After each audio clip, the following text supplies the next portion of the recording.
तो हम लोगों ने देखा था कि जो स्नेहा थी, एक नर्स, वो ड्यूटी पर थी मेंटल हॉस्पिटल में।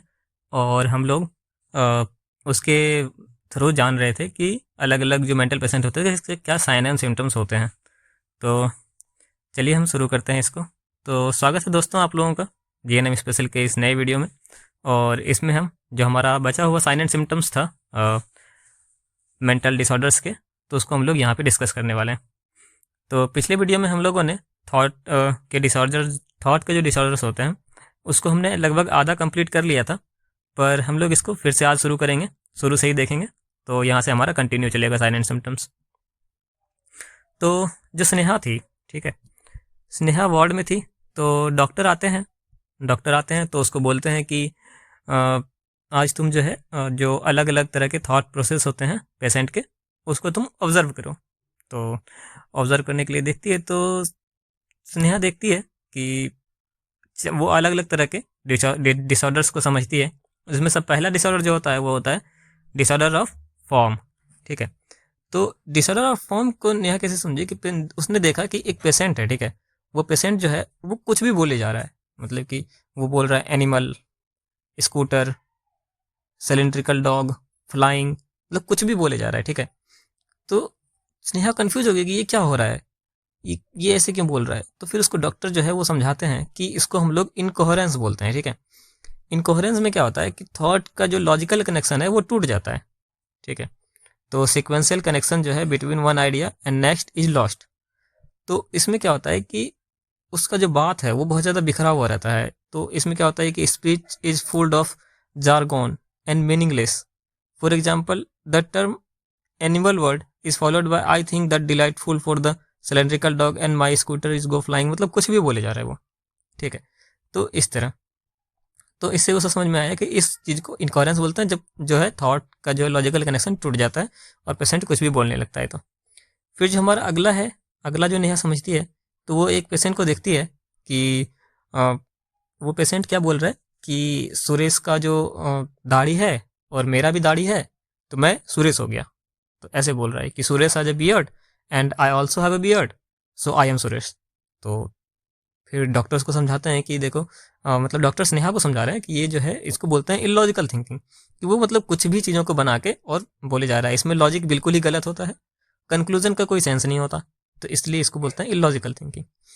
फिर होता है कि एक पेशेंट है, वो फिर ना क्या करने लगा कि वो कुछ भी चीज़ें बोल रहा है, मतलब बार बार अलग अलग टॉपिक को बोल रहा है। जैसे कभी कुछ बोल रहा है, कभी कुछ बोलता है, कुछ अदर चीज़ ऐड कर दिया, कभी कुछ भी बोल दिया। तो जो उल्टी सीधी चीज़ें बोल रहा होता है ना, मतलब कि फालतू के जो इन्फॉर्मेशन को इंक्लूड कर रहा होता है, उसको बोलते हैं ओवर इंक्लूजन। ठीक है, ओवर इंक्लूजन में क्या होता है कि जो पेशेंट से जो जिस चीज़ पे बोलने के लिए कहा गया है वो उसके चीज़ में बारे में नहीं बोल के, उस थीम के बारे में नहीं बोल के, इर्रेलीवेंट जो चीज़ें होती है उसको वो बोलने लगता है। और जिस ऐसी चीज़ें जिसका कि उस टॉपिक से कोई रिलेशन ही नहीं है, वैसी चीज़ें वो बोलने लगता है, उसको इंक्लूड करने लगता है अपनी थिंकिंग में। इसको बोलते हैं ओवर इंकल्जन। फिर जो अगला है कि जो पेशेंट है वो क्या होता है कि मिलियर्स मुझे पसंद पकड़ने के लिए आ रहे हैं, मतलब कुछ भी बोल रहा है। तो नहीं समझ में आया तो स्नेहा पूछती है कि ये मिलियर्स का क्या मतलब हुआ। तो वो बोलता है कि वो सिर्फ मुझे पता है कि क्या मतलब है उसका। तो इस चीज़ को बोलते हैं नियोलॉगिज्म। नियोलॉगिज्म में क्या होता है कि जो पेशेंट है वो खुद से ही एक न्यू वर्ड मतलब बना लेता है, कॉइन कर लेता है, और उसका एक प्राइवेट मीनिंग होता है जो सिर्फ पेशेंट को ही पता होता है। ठीक है, जैसे कि यहाँ पे बोलता है ना कि द मेलिटर्स मुझे are coming to get me. तो मेलिटर्स एक नया वर्ड है जो कि सिर्फ उसी को पता है, पेशेंट को ही, और किसी को नहीं पता। तो इस तरह की चीज़ें जो होती है वो एक पेशेंट जब करता है तो उसको बोलते हैं हम लोग नियोलॉगिज्म। फिर जो अगला है वो है डिसऑर्डर्स ऑफ प्रोग्रेशन। तो ये डिसऑर्डर्स ऑफ फॉर्म तो हम नेहा ने समझ लिया, स्नेहा ने और हम लोगों ने भी। तो जो अगला है वो है disorders of progression. Disorders of progression में क्या होता है कि पेशेंट जो है ना बहुत फास्ट बोल रहता है और वो रुक ही नहीं रहा होता है। तो इसमें क्या होता है, सबसे पहले तो डिसऑर्डर्स ऑफ प्रोडक्टिविटी या वॉल्यूम। तो पेशेंट जो है लोगोरिया का पेशेंट होता है, यानी कि बहुत ज़्यादा बोलता है। जो बहुत ज़्यादा पेशेंट बोलता है उसको बोलते हैं लोगोरिया। ठीक है, यहाँ पे कि it may seem to be rapid, यानी कि लोगोरिया, मतलब बहुत ज़्यादा तेज तेज जो बोल रहा होता है उसको बोलते हैं लोगोरिया। और इसमें क्या होता है कि थॉट का क्राउडिंग हो जाता है, मतलब बहुत सारा थॉट एक ही साथ आ रहा होता है पेशेंट के मन में। तो the rate of at which thoughts are produced is altered in different clinical settings. It may rapid, जिसको हम लोग लोगोरिया बोलते हैं, giving rise to crowding of thoughts and pressure of speech. तो उसके पास इतना ज़्यादा प्रेशर होता है ना स्पीच का कि वो मतलब कुछ भी बोलते रहता है, मतलब कंटिन्यू बोलते रहता है। तो on the other hand there may be a low productivity of thought, जिसमें क्या होता है कि पॉवर्टी ऑफ आइडिया हो जाता है, मतलब कि आइडिया की कमी हो जाती है, जिसकी वजह से वो कुछ बोलता नहीं है। तो यानी कि वो पेशेंट है वो कुछ ही बहुत कम बोलता है। एक पेशेंट तो बहुत ज़्यादा बोल सकता है, या तो उसको वॉल्यूम जो है बोलने को बहुत ज़्यादा बढ़ जाए, या बहुत ज़्यादा कम हो जाए। फिर जो अगला है वो है हमारा टेम्पो, यानी कि जो स्पीड डिसऑर्डर। स्पीड में क्या होता है कि एक जो मेनिया का पेशेंट है वो एक टॉपिक से दूसरे टॉपिक पे बोलता है, मतलब कि कभी ये चीज़ बोल रहा है, कभी दूसरा चीज़ बोल रहा है, कभी तीसरा चीज़ बोल रहा है, मतलब कि एक टॉपिक से दूसरे टॉपिक पे बोलते जा रहा है। तो इसको बोलते हैं जो फ्लाइट ऑफ आइडियाज़। तो उसके मन में बहुत ज़्यादा फ्लाइट ऑफ आइडियाज़ आ रहे होते हैं अलग अलग तरह के। तो टेम्पो में क्या होता है कि जो फ्लाइट ऑफ आइडियाज आते हैं, यानी कि वो अलग अलग पेशेंट जो है अपने अलग अलग टॉपिक पे जंप करते रहता है, और इतनी ज़्यादा जल्दी जंप करता है कि ये कभी जो इनकॉम्प्रिहेंसिबल हो जाता है, मतलब कि वो एक चीज़ को बता भी नहीं पाता, दूसरा आइडिया उसके माइंड में आ जाता है, फिर वो दूसरी चीज़ पर जंप कर जाएगा। तो इसको बोलते हैं ठीक है फ्लाइट ऑफ आइडियाज, जिसमें कि इसका स्पीड बहुत ज़्यादा बढ़ जाता है। और इसके अदर साइड आप इस चीज़ को देखें तो इसमें थॉट ब्लॉक का भी एक स्टेट आता है, जिसमें है कि sudden break into the flow of thoughts. तो फ्लो ऑफ जो थॉट्स उसके बहुत ज़्यादा आ रहा था, उसमें सडन ब्रेक लग जाता है, जिससे क्या होता है कि उसका स्पीच जो है वो बिल्कुल ही बंद हो जाता है, उसको माइंड पूरा ब्लैंक हो जाता है, उसको कुछ समझ में नहीं आता कि क्या बोलना है। ठीक है, तो ये होता है कि वो बोलते बोलते अचानक से रुक जाता है, उसको और वो बोलता है कि मेरा माइंड पूरा ब्लैंक हो गया। तो ये दोनों चीज़ें होती है डिसऑर्डर्स ऑफ टेम्पो में। फिर जो हमारा अगला आता है वो है disorders of direction. Disorders of direction में क्या होता है कि जो पेशेंट है वो सीधी बात नहीं कर पाता, वो अपने जो बातें हैं, वो अपने जो टॉपिक है उससे डिरेल हो जाता है, मतलब कि वो अपने टॉपिक से भटक जाता है।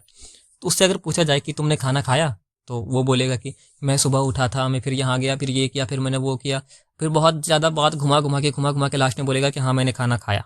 तो सर्कमस्टेंशियलिटी में क्या होता है कि लास्ट में वो आंसर दे देता है बातें, लेकिन बहुत ज़्यादा घुमाता है, अननेसेसरी डिटेल ऐड करता है, पर वो अल्टीमेटली जो है अपने रीच कर जाता है अपने गोल तक, कि वो पहुँच के घूम फिर के और बता देता है। पर इसके बाद जो होता है वो होता है टेंजेंशियलिटी। टेंजेंशियलिटी में क्या होता है कि वह जो है thoughts is side tract more and more away from the natural and. जो जहाँ पे उसको पहुंचना चाहिए, उसको खाना खाने के बारे में बताना है, तो वो वहां तक पहुंच ही नहीं पाता, वो मतलब कि भटकते ही रहता है। उससे खाना खाने के बारे में पूछा, वो कुछ उल्टा ही चीज़ बोलते जा रहा है, टॉपिक से भटकते रहता है। और डिरेलवेंट का मतलब यही होता है कि टॉपिक से भटक जाना, या जो अपना थॉट जिसकी तरह से उसको सोचना चाहिए उस ट्रैक से उतर जाता है, तो उसको बोलते हैं डिरेलमेंट। तो ये चीज़ें होती है जिसमें कि टेंजेंशियलिटी और सर्कमस्टेंशियलिटी होता है, इसमें कि आंसर दे देता है, इसमें आंसर भी नहीं दे पाता। फिर disorder of content. Disorder of content में क्या होता है कि जो डॉक्टर है कि वो जो है ना, अब स्नेहा को बोलते हैं कि तुम ना अब पेशेंट को सिर्फ ये देखो, मतलब कि ये नहीं देखो कि वो कैसे बोल रहा है, ठीक है, अब ये देखो कि वो बोल क्या रहा है, वो सोच क्या रहा है, उसके सोच पे ध्यान दो, सिर्फ इस चीज़ पे नहीं कि वो कैसे सोच रहा है। अभी तक हम जो लोग ये देख रहे थे कि वो कैसे सोच रहा है, किस तरह से वो सोच रहा है, पर अब देखेंगे कि सोच क्या रहा है। तो सबसे पहले आता है ओवर रूल्ड आइडियाज़। ठीक है, तो उसके मतलब इसमें क्या होता है कि उसके जो पेशेंट है उसके बिलीफ वगैरह में डिस्टर्बेंस आता है, और वो अलग अलग तरह की उसमें चीज़ें हो जाती है, जैसे कि ऑब्सेशन हो जाता है, फोबियाज हो सकते हैं, या फिर स्ट्रेंज एक्सपीरियंसेस से उसको डर लग सकता है, ये सारी चीज़ें। तो सबसे पहला जो आता है हमारा वो है over ruled ideas. Over ruled ideas में क्या होता है कि जो पेशेंट का जो पर्सनल बिलीफ है ना, वो थोड़ा सा डिफर हो जाता है। डिफर हो जाता है होने का क्या मतलब हुआ कि वो ना कुछ अलग चीज़ें सोचने लगता है जो रियलिटी में एग्जिस्ट नहीं करती है, ऐसी चीज़ें। तो फिर आप ये बोलोगे कि ये तो डिलीजन हो गया, पर नहीं, ये डिल्यूजन के इतना ज़्यादा स्ट्रॉन्ग भी नहीं होता। डिल्यूजन्स में क्या होता है कि हम अगर उसको एविडेंस भी दे दें ना, अगर उसके मन में आ गया कि हाँ ये इंसान मुझे मारना चाहता है, और मैंने उसको प्रूफ दे दिया पेशेंट को कि नहीं ये तुम्हें नहीं मारना चाहता, तो ये देखो प्रूफ, फिर भी वो नहीं मानेगा अगर वो डिलीजन का पेशेंट है तो। पर इसमें क्या होता है ना कि ओवररूल्ड आइडियाज होता है, इसमें जो है ये लेस इंटेंस होता है, मतलब कि डिलीजन के इतना इंटेंस नहीं होता, और ये अनबिलीवेबल नहीं होता, मतलब कि ऐसा डिलीजन में तो पूरा ही अनबिलीवेबल होता है, ऐसी चीज़ें सोचता है जो कि हो ही नहीं सकती। पर इसमें जो है ऐसी चीज़ें सोचता है जो कि एक हो तो नहीं सकती, पर लेस अनबिलीवेबल होती है। फिर आता है हमारा अगला फैंटेसी। फैंटेसी में क्या होता है कि जो पेशेंट होता है वो अपने विविड इमेजिनेशन में चले जाता है, मतलब अलग अलग तरह के इमेजिनेशन में और विशफुल कंटेंट में वो क्या करता है, उसको पता रहता है कि ये चीज़ रियल नहीं है। अगर कोई पेशेंट है फैंटेसी का, वो हमेशा अपने फैंटेसी में ही सोचेगा कि मुझे ये मिल जाता, मुझे अगर, जैसे कि बचपन में हम सभी लोग सोचते हैं, जैसे कि एक ये है कि जैसे कि जो किसी ने कार्टून देखा शकला का बूम का, उसको अब याद आएगा कि मेरे पास भी वो पेंसिल मिल जाती शकला का बूम वाला, तो मैं भी ये करता वो करता ऐसे करके, या फिर कुछ इसी तरह की इमेजिनेशन में उसको पता है कि ऐसा नहीं हो सकता, ये रियल नहीं है, लेकिन फिर भी वो उसी चीज़ को सोचते रहता है, उसी चीज़ में रहता है। और ये ऑटिज्म वाले पेशेंट में ये ज़्यादा देखने को मिलता है, ठीक है, जो कि अपना विशफुल कंटेंट, जो उसके इच्छा है कि हाँ मुझे ये मिल जाता वो मिल जाता, उसका इमेजिनेशन में वो रहता है हमेशा, जिसको हम लोग फैंटेसी बोलते हैं। फिर होता है अगला, जो होता है idea of reference. Idea of reference क्या होता है कि फॉल्स इंटरप्रिटेशन कर लेता है। जैसे कि कोई मरीज है, ठीक है, वो कोई पेशेंट है, तो उसने देखा कि कोई दूसरा आदमी है वो स्पिट कर रहा है, यानी कि सड़क पे थूक दिया उसने, तो वो इस चीज़ को ऐसे समझ लेगा कि वो उसने जो थूका, वो जिसने जो स्पिट किया, वो उसने मेरी बेइज्जती करने के लिए किया है। तो जैसे कि a man spitting on the ground is taken by patient as a spitting at him, मतलब उसको लगा कि उसने मेरे ऊपर थूक दिया। तो इस चीज़ों को इस तरह का होता है आइडिया ऑफ रेफरेंस, मतलब उसने किसी चीज़ को देखा और उसको फॉल्सली इंटरप्रिटेट कर लिया अपने खुद के जो लाइफ के हिसाब से, तो चीज़ों को खुद से जोड़ लेता है। फिर जो अगला होता है वो होता है डिल्यूजन्स। डिल्यूजन्स तो हमने देखा है कि ये फॉल्स, जो फिक्स्ड फॉल्स बिलीफ होता है, जो कि नॉट शेयर बाय अदर्स, जो शेयर दूसरे के साथ वो शेयर नहीं करना चाहता, और वो एविडेंस से भी नहीं बदलता है। उसको अगर हम कोई एविडेंस दे देंगे तो भी वो बदलेगा नहीं, यानी कि सोशल और cultural background and unshakable in the face of evidence to the contrary. अगर उसके खिलाफ हमने एविडेंस दे दिया कि ये तुम्हें ऐसा नहीं करना चाहता, ये देखो एविडेंस, फिर भी वो नहीं मानेगा। अब जो डिलीजन होता है वो अलग अलग टाइप के होते हैं। एक तो होता है प्राइमरी डिलीजन, जिसको हम लोग आइटोकैथोनोस डिलीजन भी बोलते हैं। तो ये क्या होता है कि अचानक से आ जाता है, कि spring up suddenly with no preceding mental events, मतलब उसके साथ कुछ ऐसा गलत हुआ नहीं है, फिर भी वो उसके मन में अचानक से आ गया, इसको हम लोग बोलेंगे प्राइमरी। और फिर एक और होता है सेकेंडरी, ठीक है। सेकेंडरी में क्या होता है कि वो जो है understood in the light of happening which proceed to the delusion. जैसे उसने किसी चीज़ को देखा, अब उसको मन में वो आ गया, जैसे कि उसने किसी को देखा कि उसने कोई मर्डर वाला चीज़ देखा कि हाँ इसने इसका मर्डर कर दिया, इसने अपने ही घर में किसी का मर्डर कर दिया, अब वो सोचेगा कि मेरे घर वाले मुझे मारना चाहते हैं, तो इस तरह के। और ये प्राइमरी में क्या होता है कि ये किस हुआ नहीं है, पेशेंट को बस यूं ही लगने लगेगा कि हाँ कोई मुझे मारना चाहता है, मेरा जो नेबर है वो मुझे मारना चाहता है, ये सारी चीज़ें होती है, ठीक है। फिर जो अगला है, एक तो ये हो गया प्राइमरी एंड सेकेंडरी। फिर दूसरा जो होता है वो एक होता है सिस्टमेटाइज और एक होता है अनसिस्टमेटाइज।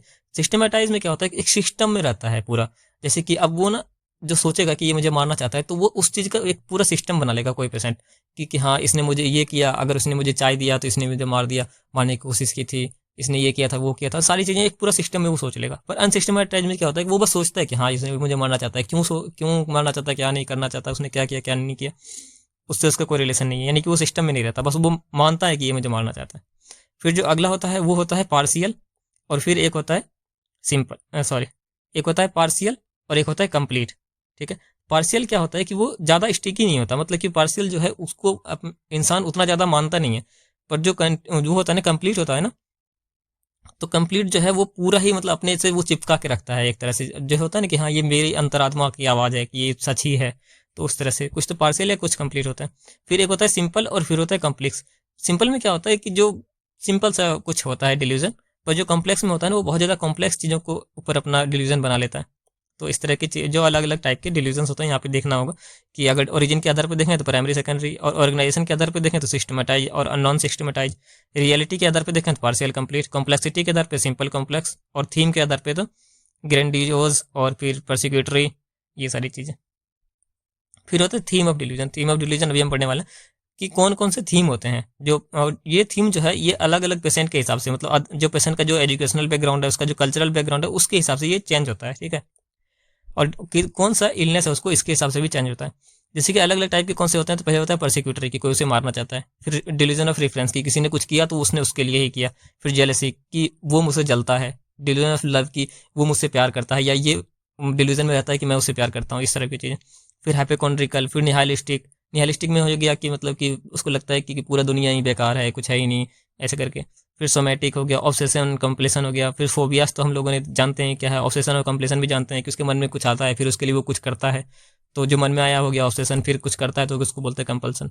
फिर स्ट्रेंज एक्सपीरियंसेस, मतलब कुछ भी नया एक्सपीरियंस करने का उसको डिलीजन होता है, इस टाइप की चीज़ें। तो ये अलग अलग तरह के थीम होते हैं डिलीजन के। फिर होता है हमारा डिसऑर्डर ऑफ प्रोसेशन। तो अगर डिसऑर्डर ऑफ प्रोसेशन की बात करें, पोजीशन की बात करें सॉरी, तो डिसऑर्डर ऑफ पोजीशन में क्या होता है कि नॉर्मल आदमी जो होता है एक, ठीक है, वो क्या होता है कि वो जानता है कि वो थॉट्स जो है, जो भी सोच रहा है वो उसके अपने हैं, उसको कोई कंट्रोल नहीं कर सकता, और उसको कोई पता भी नहीं कर सकता कि मैंने क्या सोचा, जब तक कि हम उसको किसी को बताएंगे नहीं। ये एक नॉर्मल इंसान की थिंकिंग होती है कि नॉर्मल थिंकिंग क्या होता है कि क्वालिटी ऑफ पोजीशन, मतलब कि इंडिविजुअल जानता है कि thoughts are his own, he can control over them and he knows that his thought can not be reveal to another person without his will. अगर वो नहीं चाहेगा तो उसके थॉट्स किसी को नहीं पता चलेंगे। ये क्या होता है, ये किसी पेशेंट में जो है गड़बड़ हो जाता है इसमें पोजीशन का। तो उसको लगता है कि मेरे जो है थिंकिंग के ऊपर किसी और का कंट्रोल है, जो मैं सोच रहा हूँ वो कोई और कंट्रोल कर रहा है। इसमें क्या होता है, पेशेंट क्या सोचता है कि जो thoughts are inserted in mind, उसको लगता है कि जो मेरे मन में थॉट्स आए ना वो किसी ने डाल दिए मेरे अंदर। फिर विड्रॉल ऑफ थॉट्स, कि उसको लगता है कि मेरे थॉट्स कहीं बाहर निकल रहे हैं, वो मतलब मुझसे चुरा लिए जाते हैं। Patient thinks that escape from his mind and become accessible to other, उसको लगता है कि मेरे दिमाग से मेरा थॉट निकल गया और बाकी सब लोग उसको देख सकते हैं। फिर होता है ब्रॉडकास्टिंग, मतलब तो उसको लगता है कि रीड अलाउड इन पब्लिक, उसको लगता है कि जो हम मैं सोच रहा हूँ ना वो समाज में सभी लोग को सुनाई दे रहा है एक तरह से, जितना मैं सोच रहा हूँ मेरे दिमाग के अंदर। तो ये होता है ब्रॉडकास्टिंग। तो इस तरह की जो डिसऑर्डर्स होते हैं उसको बोलते हैं डिसऑर्डर ऑफ पोजीशन। फिर जो अगला है हमारा वो है disorder of intelligence. Disorder of intelligence में क्या होता है कि जो एक सबसे पहली बात तो ये कि जो मेंटल रिटार्डेशन होता है वो एक सब normal level of intellectual functioning होता है, ठीक है।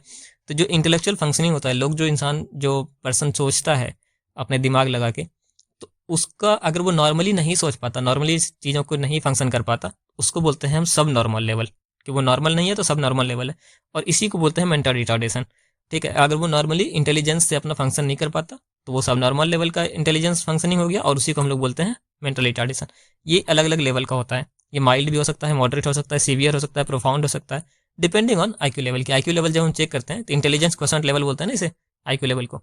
तो इंटेलिजेंस क्वेश्चन जब हम चेक करते हैं पेशेंट का, तो वो उसका कि जितना आता है तो उसके हिसाब से हम उसको रेट करते हैं। अगर कम है तो फिर माइल्ड हो गया, और अगर ज़्यादा सीवियर में, मतलब ज़्यादा उसको इंटेलिजेंस क्वेश्चन उसका आईक्यू बहुत ज़्यादा लो है, तो फिर वो सीवियर में आ जाता है।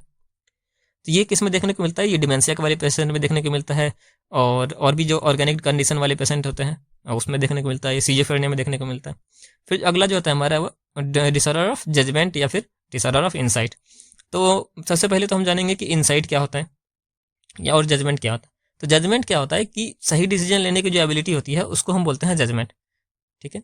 और जो साइकोसिस या ऑर्गेनिक जो डिसऑर्डर वाले पेशेंट होते हैं इसमें ये सॉरी ऑर्गेनिक डिसऑर्डर कंडीशन और साइकोसिस वाले पेशेंट में ये जजमेंट जो है वो इम्पेयर्ड हो जाता है। जजमेंट का क्या मतलब हुआ कि वो सही डिसीजन लेने की एबिलिटी, ठीक है। इंसाइट क्या होता है, इंसाइट क्या होता है, पेशेंट का अवेयरनेस होता है उसकी डिसेबिलिटी और उसके नीड फॉर हेल्प के लिए। कि अब पेशेंट जो है उसको अगर बीमारी का पता है कि मैं ये बीमार हूँ, मुझे ये दिक्कत हो रही है, ये मेरे साइलेंट सिम्टम्स है, तो उसको इंसाइट है, मतलब कि इसको बोलते हैं इंसाइट को हिंदी में आत्मज्ञान, ठीक है। तो उसको आत्मज्ञान है, खुद का ज्ञान है उसको कि हाँ मैं बीमार हूँ, ठीक है। तो अब ये क्या होता है कि पेशेंट को जो इंसाइट जो खत्म होता है लोगों का, ठीक है, there are several grades of insight where there is total lack of insight. अगर उसको पूरा ही इंसाइट उसका बिल्कुल ही खत्म है तो वो डिनाई ही कर देगा इलनेस के बारे में और ट्रीटमेंट के बारे में, कि वो उसको बोले, वो मानेगा ही नहीं कि वो बीमार है, ठीक है। पर एक होता है प्रिजर्वेशन ऑफ इंसाइट। तो इसमें क्या होता है कि वो अपने सिम्टम्स को तो मानेगा, पर उसका जो रिलेशनशिप है उसको वो मानता है कि हाँ ये चीज़ें हैं वो हो रही है, पर उसको ये नहीं मानता कि उसका काउज नहीं मानता वो कि मेरे लाइफ की वजह से या फिर मेरे रिलेशनशिप की वजह से, जिस भी वजह से उसको हो रहा है, तो उस प्रॉब्लम को तो मानता है कि हाँ प्रॉब्लम है, पर ये नहीं मानता कि हाँ मेरे इस वजह से मुझे प्रॉब्लम हुई है, ठीक है।